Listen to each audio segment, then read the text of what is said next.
আবারও সুন্দরবনে বাঘের দর্শন পেলেন পর্যটকেরা, যা দেখে বেজায় খুশি তারা। প্রতি বছর সুন্দরবনে দেশ বিদেশ থেকে বহু পর্যটক ঘুরতে আসেন একবার চোখের দেখা দেখতে। তবে সবার ভাগ্যে মেলে না এই দক্ষিণ রায়ের দেখা। তবে এবার বর্ষার শুরুতে সুন্দরবনে বাঘের দর্শন পেলেন পর্যটকেরা। এদিন পর্যটকদের একটি দল দেউলঘরানি জঙ্গলের কাছে রয়্যাল বেঙ্গল টাইগারটিকে দেখতে পায়। বাঘটি দেউলঘরানি জঙ্গলের কাছে নদীর পাড় দিয়ে হাঁটছিল। বরেমিয়া ম্যানগ্রোভ অরণ্য দিয়ে ধীর গতিতে নদীর পাড়ে নেমে আসে এবং নদীতে ডুব দেয়। এরপর খরস্রোতা নদীতে সাঁতার কেটে নদী পেরিয়ে যায় সুন্দরবনের রাজা। সাঁতরে অপর পারে উঠে জঙ্গলের মধ্যে মিলিয়ে যায় এমন বিরল দৃশ্য দেখতে পান সুন্দরবনে ঘুরতে আসা পর্যটকেরা, তাও ভরা বর্ষাকালে। সাধারণত সুন্দরবনের বরেমিয়ার দেখা পাওয়া যায় না। বহু পর্যটক সুন্দরবনে ঘুরতে এসে বাঘের দেখা না পেয়ে হতাশ হয়ে ফিরে যান।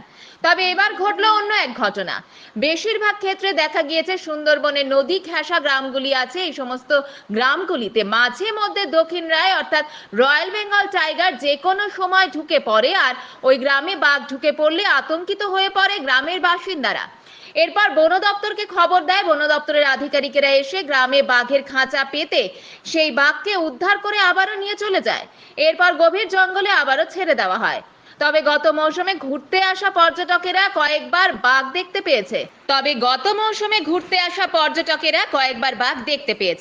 তবে এবারে বর্ষার শুরুতে এভাবে বাঘ দেখতে পেয়ে পর্যটকেরা অনেকটাই খুশি। পাশাপাশি সুন্দরবনে ট্যুরিস্ট ব্যবসার সাথে জড়িত আছে সেই সমস্ত ব্যবসায়ীরা ভাবছে মরশুমে এভাবে বাঘ দেখতে পাওয়ায় আগামী দিনে সুন্দরবনে পর্যটকদের ঢল নামবে বলে মনে করা হচ্ছে।